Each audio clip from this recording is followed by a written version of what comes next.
Bonjour, je m'appelle Sophia. Je suis étudiante de français. Voici mon histoire. Je veux vous parler de ma vie à Paris.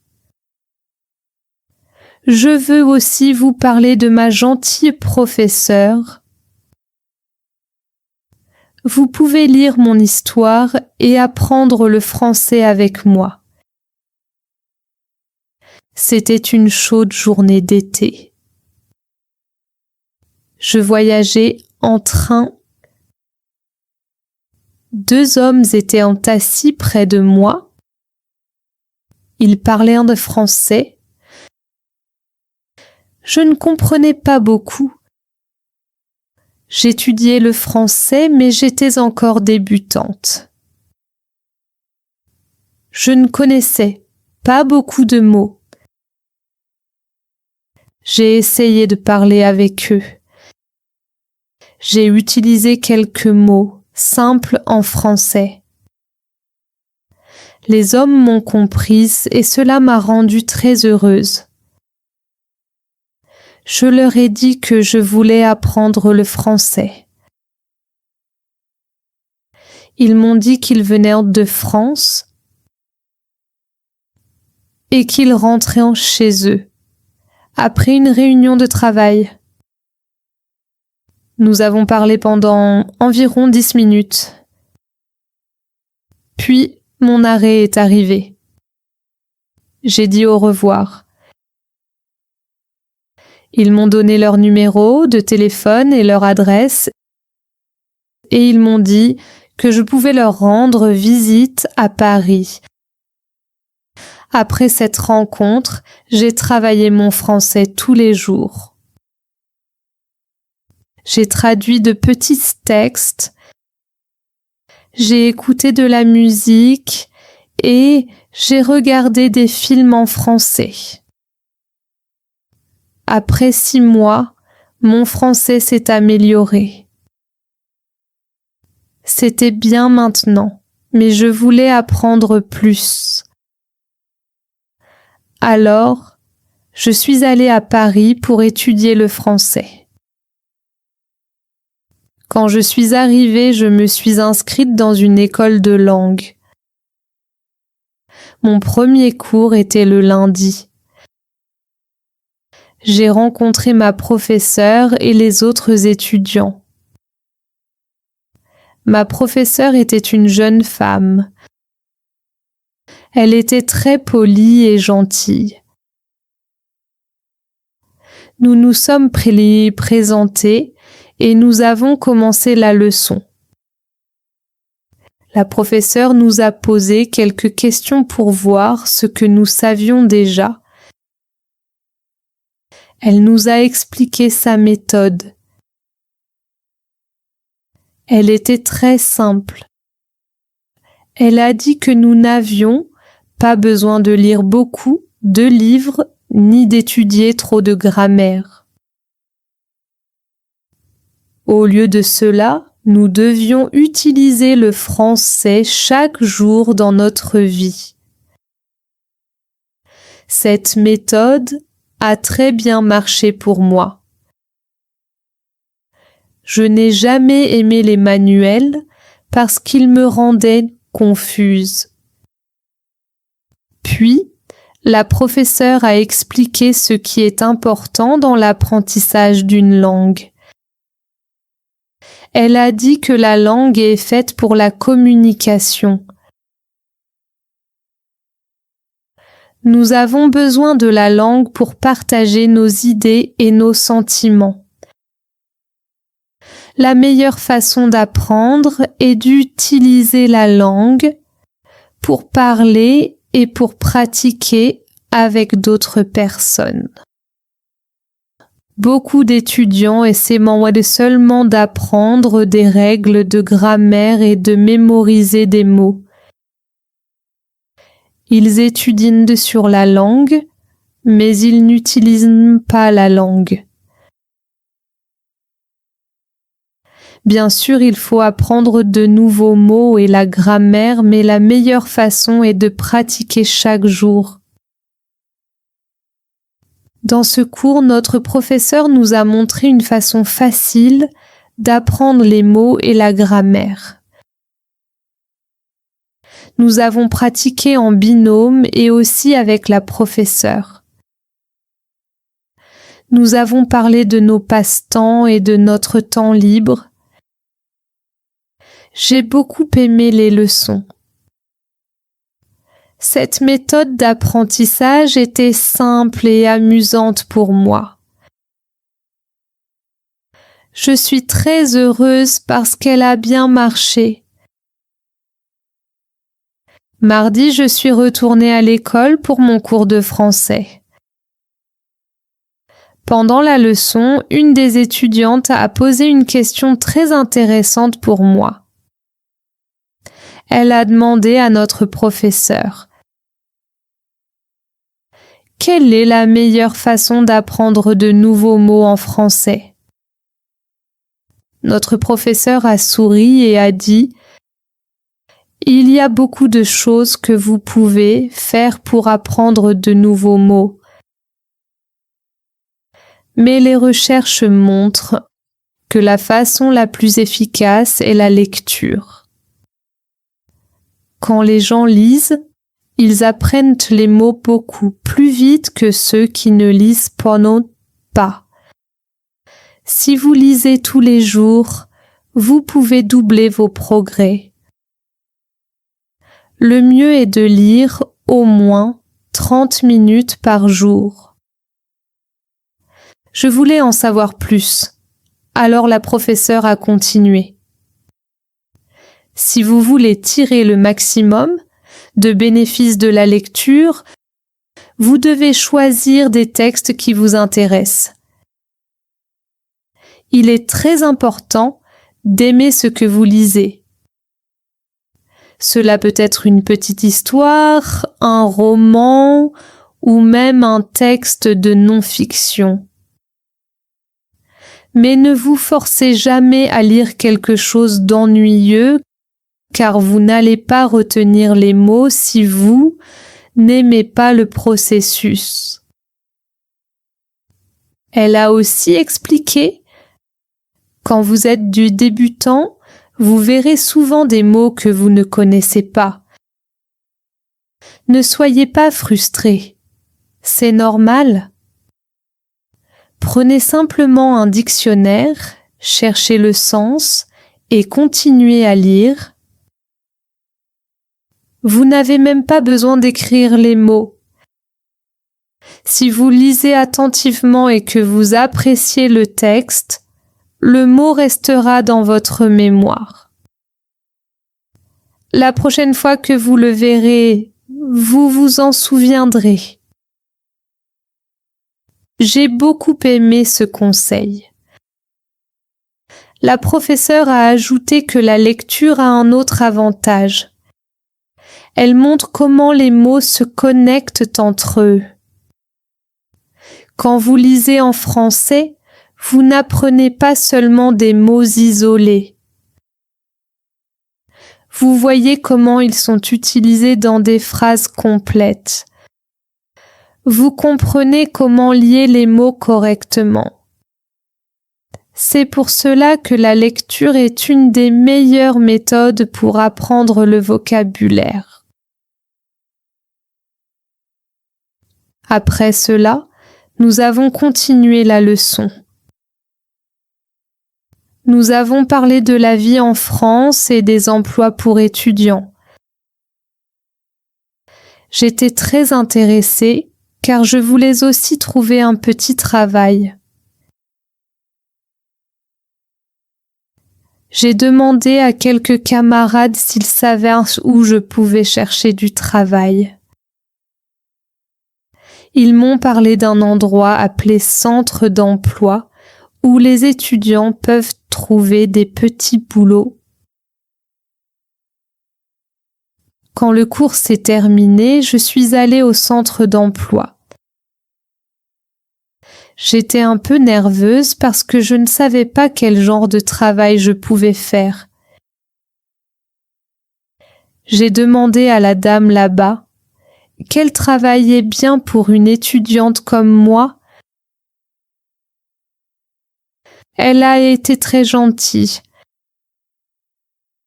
Elle a dit qu'il y avait beaucoup de petits travaux simples. Par exemple, je pouvais travailler comme femme de ménage ou comme serveuse dans un café. Je lui ai dit que je n'avais pas d'expérience dans ces métiers. Elle a souri et a dit « Ne vous inquiétez pas. Votre français est assez bon pour travailler dans un café. Vous recevrez une formation et vous aurez beaucoup d'occasions de parler français avec les clients. Cela vous aidera à progresser plus vite que si vous travailliez comme femme de ménage. » J'étais très contente de ce conseil. Elle m'a même dit que je pouvais commencer jeudi. C'était parfait pour moi. Je me sentais chanceuse d'avoir trouvé un travail où je pouvais pratiquer le français et aussi gagner de l'argent. Le lendemain, mercredi, je suis retournée à l'école. Dans notre classe, il y avait un étudiant de Corée du Sud. Il était très silencieux. D'habitude, il écoutait plus qu'il ne parlait. Ce jour-là, lorsque le professeur demanda si quelqu'un avait des questions, il leva la main. Il dit « Mon problème, c'est la prononciation. Je comprends bien le français quand je lis ou quand je regarde des films. Mais quand j'essaie de parler, ma prononciation est mauvaise. Je me sens timide de parler parce que les gens pourraient ne pas me comprendre. Comment puis-je l'améliorer ? » Cette question était aussi importante pour moi car moi aussi je voulais parler plus clairement.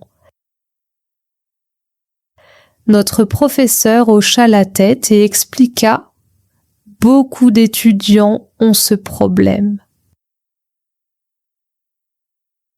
Quand nous parlons une nouvelle langue, nous utilisons les muscles de notre bouche. Mais souvent, nous les bougeons de la même façon que dans notre propre langue. C'est pour cela que notre accent est différent de celui des locuteurs natifs.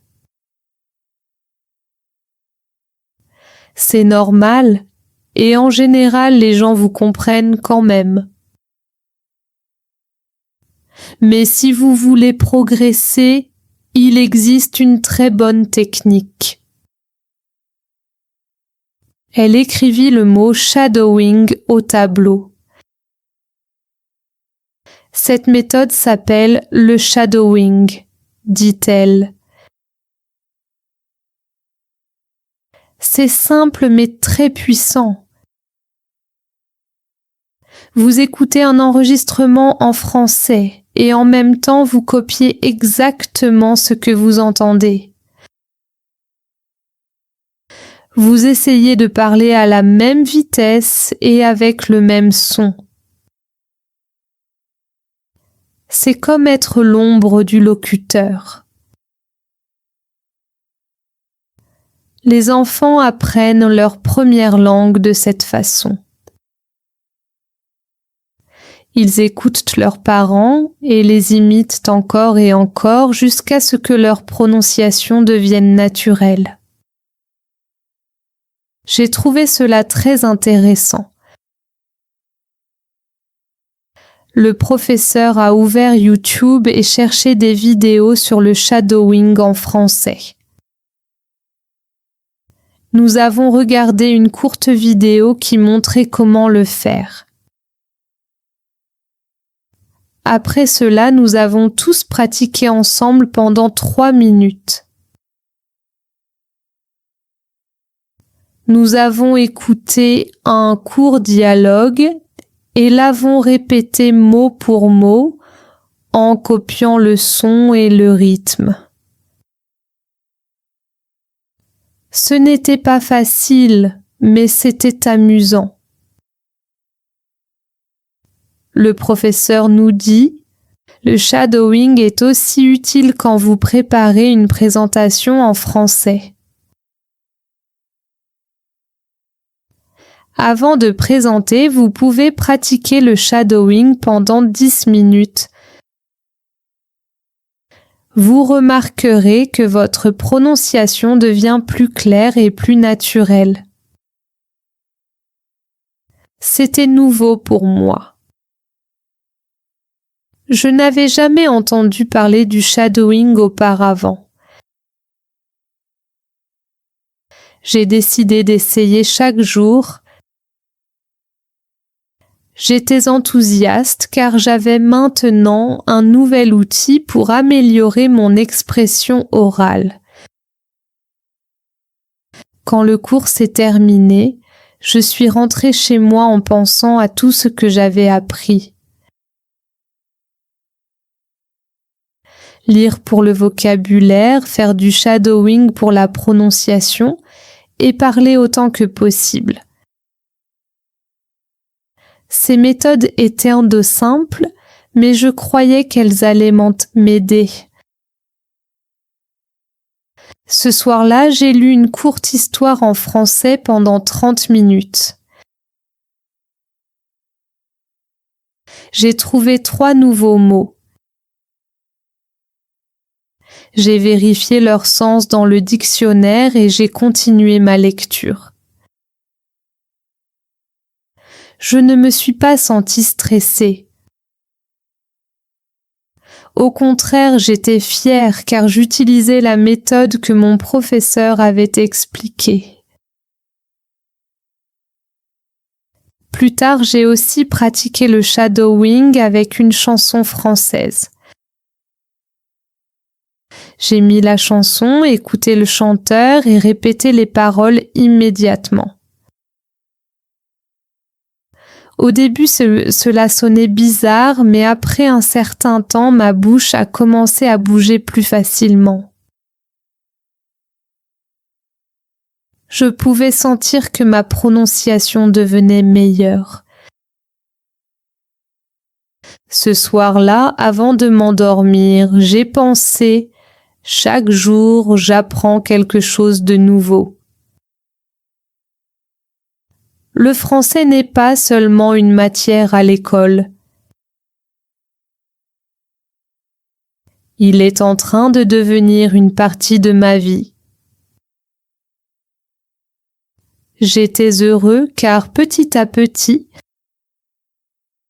je me rapprochais du moment où je pourrais parler français avec confiance. Je suis allée à l'accueil de l'école et j'ai demandé à la dame s'il y avait des activités sportives à l'école. Je voulais faire du sport en France. La dame de l'accueil m'a répondu: oui, nous avons une équipe de tennis de table et une équipe de football. L'équipe de football a un entraînement aujourd'hui à 5 heures. J'étais très heureux parce que le sport est très important dans ma vie. Je suis allée à l'entraînement de football. J'ai rencontré beaucoup de joueurs de différents pays. Il y avait des étudiants du Brésil, du Japon, de Russie, d'Espagne, d'Argentine et d'Italie. J'ai beaucoup aimé l'entraînement. Je me sentais heureux parce que mon séjour en France commençait bien. J'avais un excellent professeur, j'avais trouvé de nouveaux amis dans l'équipe de football Et demain, je commençais aussi mon travail. Notre professeur nous disait toujours: quand vous voulez avoir une bonne prononciation, répétez après les locuteurs natifs. J'essayais de m'en souvenir. Le jeudi, je suis retournée à l'école. Nous avions une nouvelle élève dans notre classe. Elle s'appelait Isabella et elle venait d'Italie. Au début du cours, notre professeur a posé quelques questions à Isabella. Mon professeur la connaissait déjà parce qu'Isabella avait visité cette école 1 an auparavant. C'était un petit cours d'été pour débutants, seulement 2 semaines. Quand Isabella parlait, son français était magnifique. Sa prononciation était claire et elle s'exprimait couramment. Le professeur sourit et dit: « Ton école en Italie doit être très bonne. » Mais Isabella répondit: « Je ne vais dans aucune école. J'apprends le français à la maison. J'utilise les techniques que j'ai apprises avec vous. Je lis beaucoup, je fais du shadowing et je pratique le fait de penser à voix haute. J'essaie de penser davantage en français qu'en italien. C'est comme cela que je travaille chaque jour. Les 2 semaines que j'ai passées dans votre cours d'été l'année dernière m'ont beaucoup aidé. Vous m'avez montré le chemin. Maintenant, je sais comment travailler mon français chaque jour. C'est pour cela que je suis revenue. Il y a 1 an, j'étais débutante et maintenant je peux parler français. Je veux encore apprendre davantage avec vous. Notre professeure était très heureuse d'entendre cela. Elle dit à Isabella qu'elle avait beaucoup travaillé et qu'elle méritait son succès. J'étais très intéressée. Je connaissais déjà la lecture et le shadowing, mais Isabella avait aussi parlé de penser à voix haute. Je ne savais pas ce que c'était, alors j'ai demandé à notre professeure.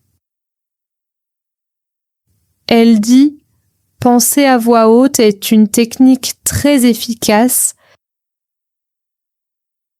mais il faut une forte motivation pour la pratiquer. Certaines personnes trouvent cela un peu étrange, mais ça marche très bien. Normalement, vous pensez toute la journée dans votre langue maternelle. Maintenant, vous devez commencer à penser en français.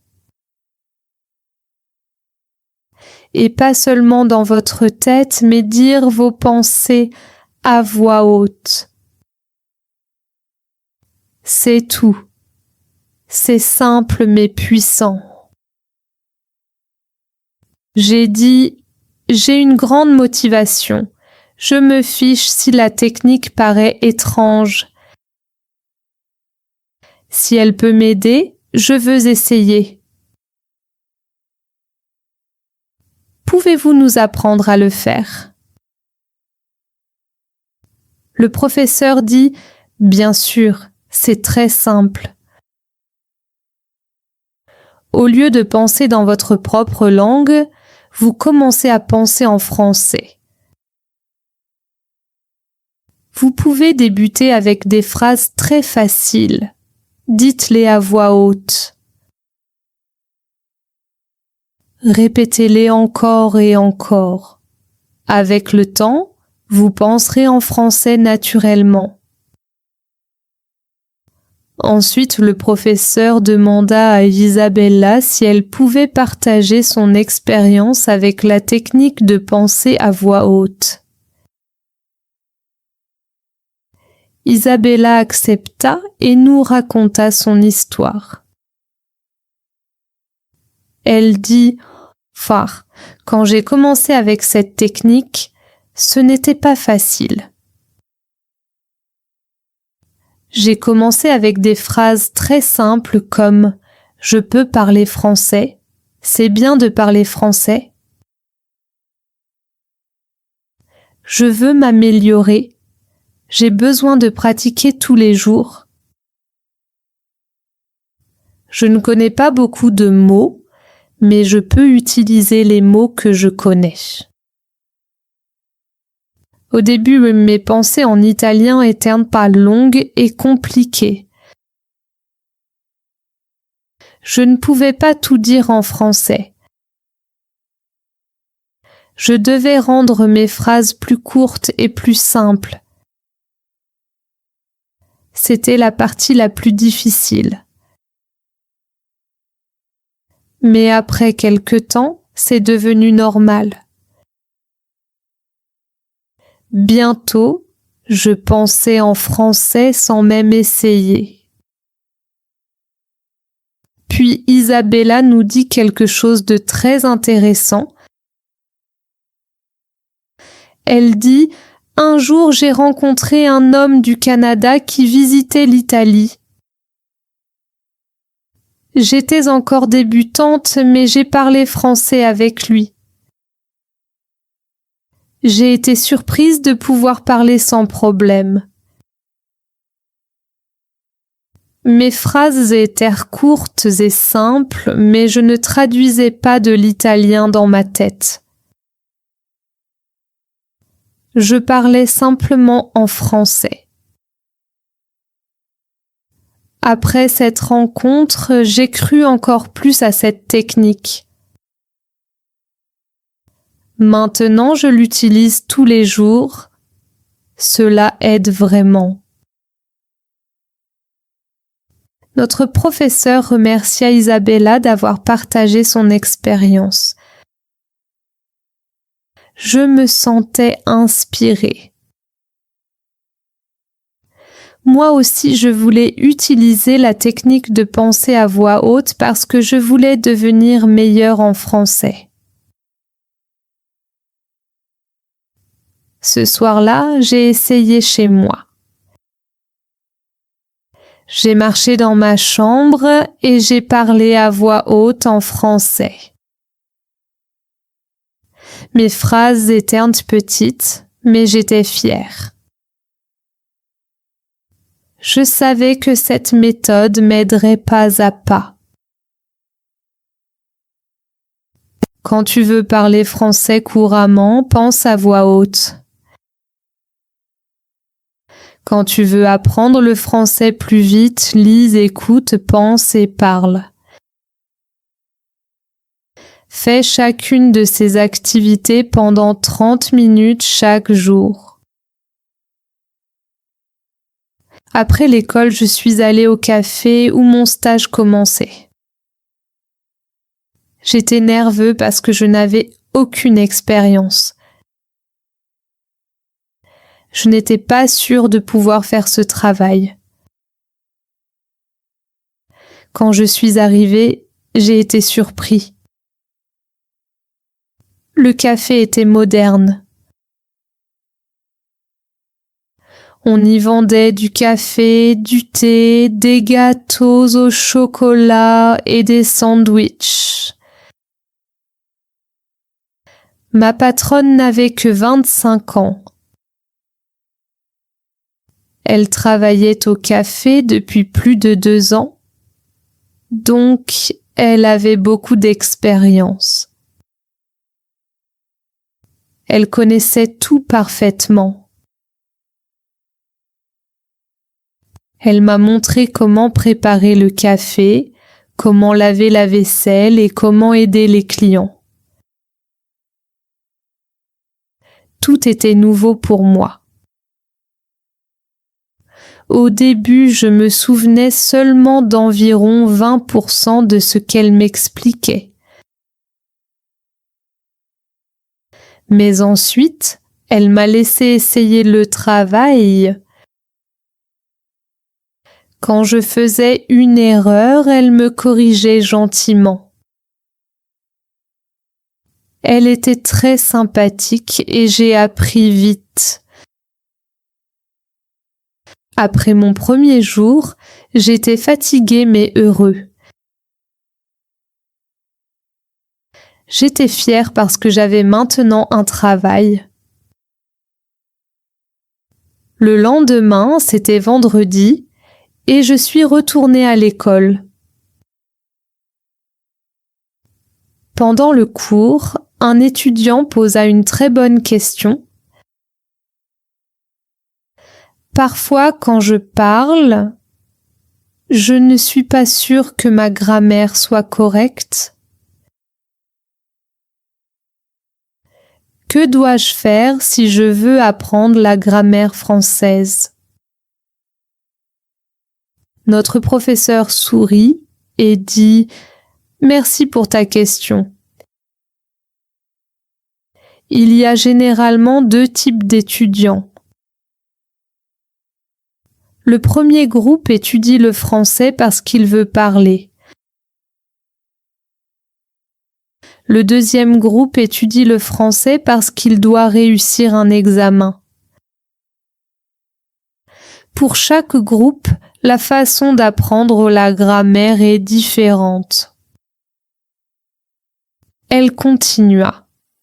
Si tu fais partie du premier groupe et que tu veux parler français,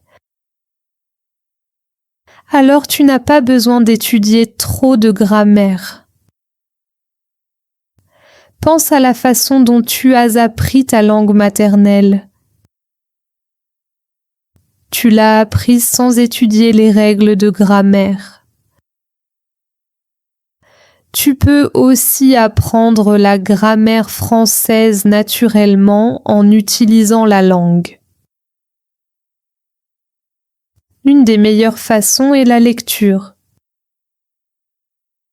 Les livres et les articles sont écrits avec une grammaire correcte.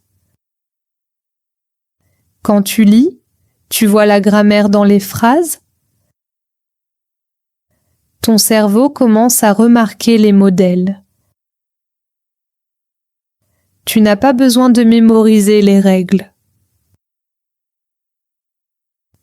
Une autre façon est le shadowing. Quand tu copies les phrases des locuteurs natifs,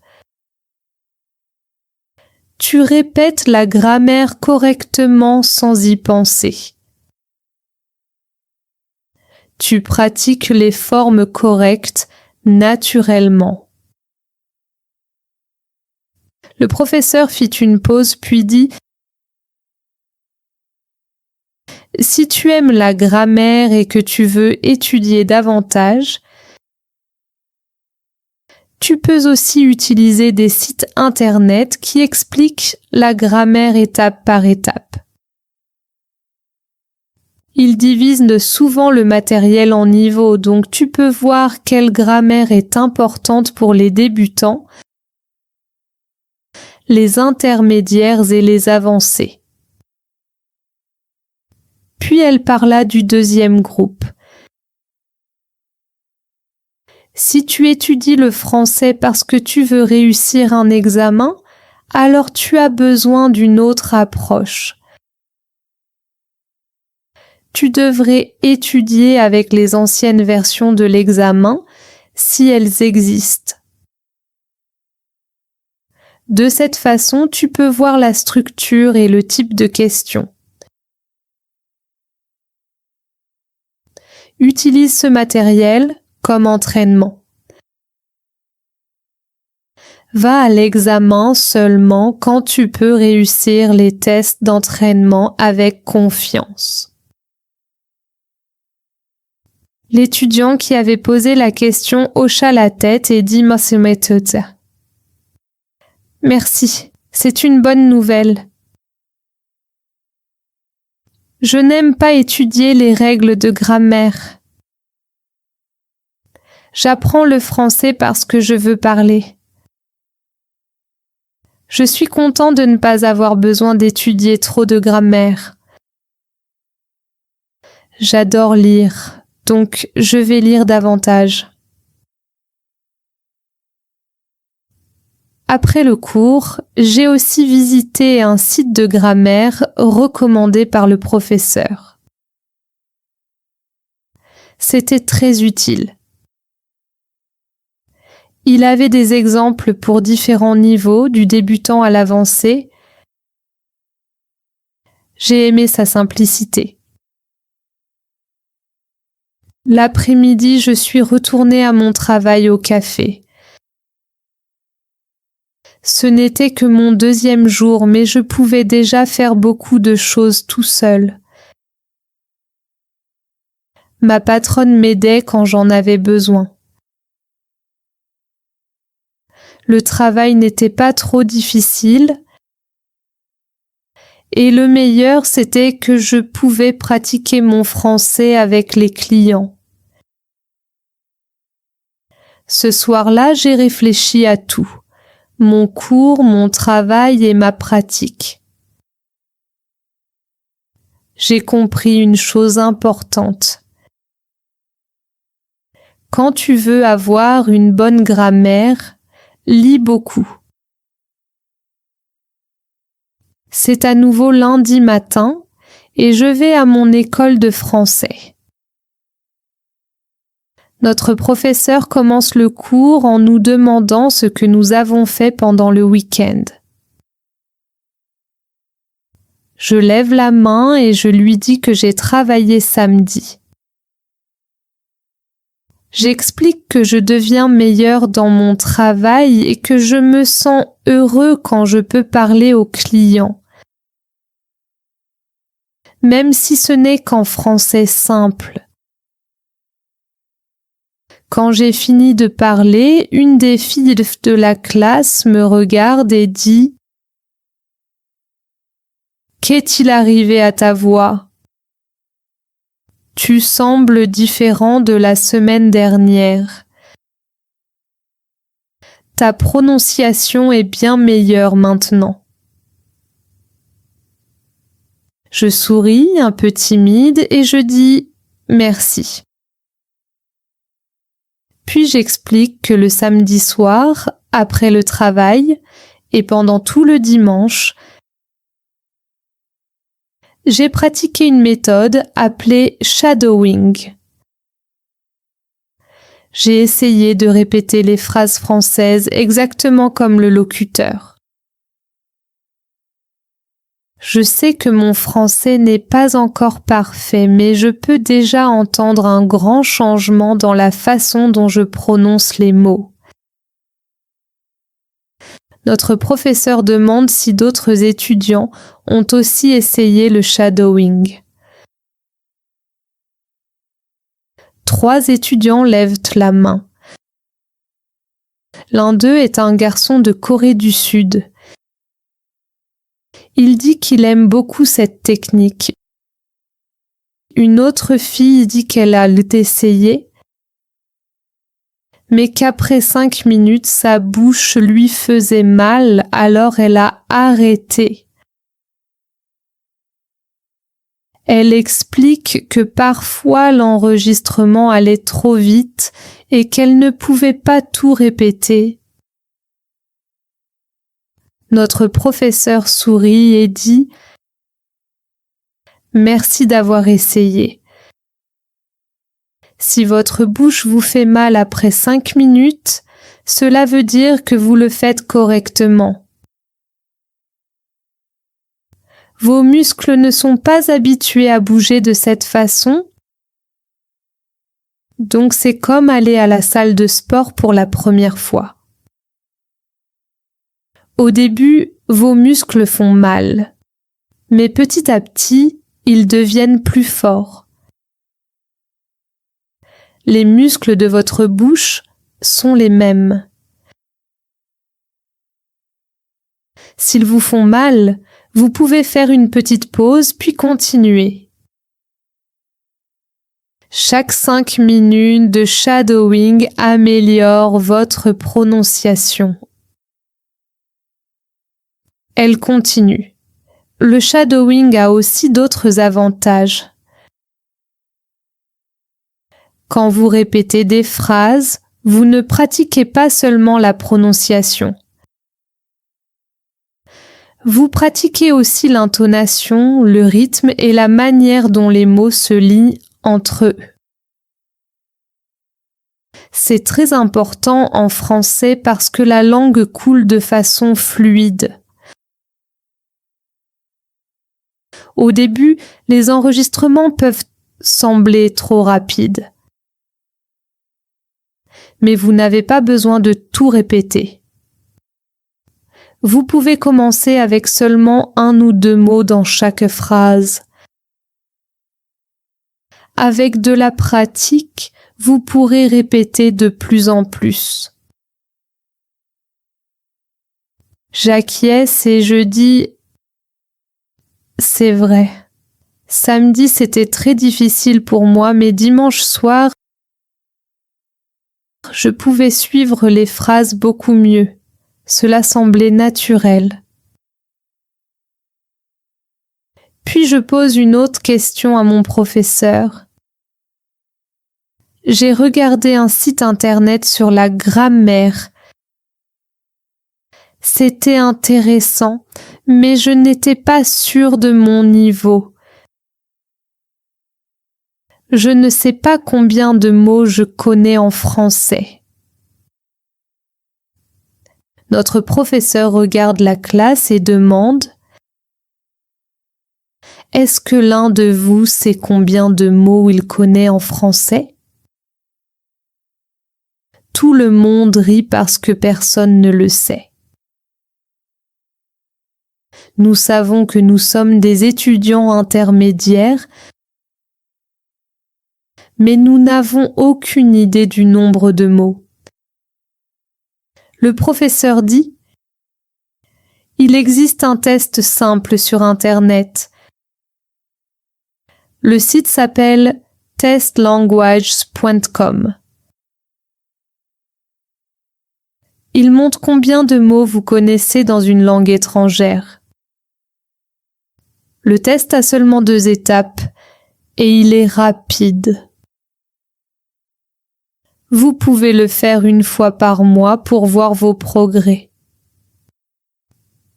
Elle ajoute « Si vous voulez, vous pouvez prendre vos smartphones maintenant et essayer le test. »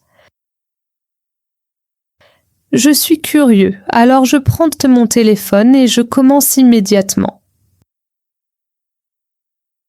Le test prend environ 10 minutes. Quand j'ai fini, je vois mon résultat. Je connais 2100 mots en français. La plupart des étudiants ont entre 2000 et 2200 mots. Seuls Monica et le garçon de Corée du Sud en connaissent de plus, environ 2500 mots.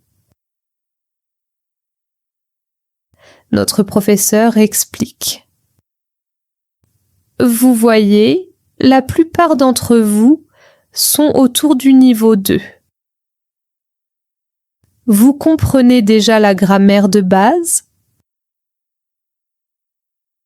Vous pouvez maintenant commencer à utiliser la grammaire du niveau 3, qui est pour les apprenants qui connaissent entre 2000 et 3000 mots. Je me sens fière parce que je ne savais pas que j'avais déjà un vocabulaire aussi grand. Morale. Testez vos progrès chaque mois. Cela vous montre où vous en êtes et vous motive à aller plus loin. Le mardi, je retourne à l'école.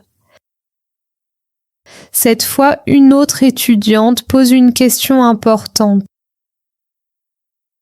Elle dit « Je veux pratiquer le français avec des gens, mais j'ai peur de faire des erreurs. Je ne veux pas avoir l'air stupide. Que dois-je faire ?» Notre professeur réfléchit un instant puis dit « C'est une très bonne question. Beaucoup de gens s'inquiètent des erreurs. Mais je vais vous parler de mon expérience. Moi aussi, j'apprends de nouvelles langues. En ce moment, j'apprends l'espagnol. Quand je parle espagnol, je ne me soucie pas des erreurs. Mon objectif principal est de partager mes idées, pas d'être parfaite. » Elle continue. Pensez à la façon dont vous avez appris votre langue maternelle. Quand vous aviez 2 ans, vous parliez avec beaucoup d'erreurs. Mais cela ne vous dérangeait pas. Vous utilisiez simplement la langue. À 3 ans, vous faisiez moins d'erreurs. À 4 ans, vous parliez presque parfaitement. C'est la même chose quand vous apprenez le français ou n'importe quelle nouvelle langue. Les erreurs font partie du voyage. J'écoute attentivement. Ces paroles me calment. Le professeur explique. En ce moment, la plupart d'entre vous connaissent environ 2000 mots. C'est déjà beaucoup. Si vous voulez réduire vos erreurs, lisez beaucoup et pratiquez le shadowing. La lecture vous montre la grammaire correcte dans son contexte et le shadowing vous aide à prononcer et à enchaîner les mots naturellement. N'essayez pas d'être parfait. La perfection vient avec la pratique. Même les présidents et les personnes célèbres font des erreurs quand ils parlent.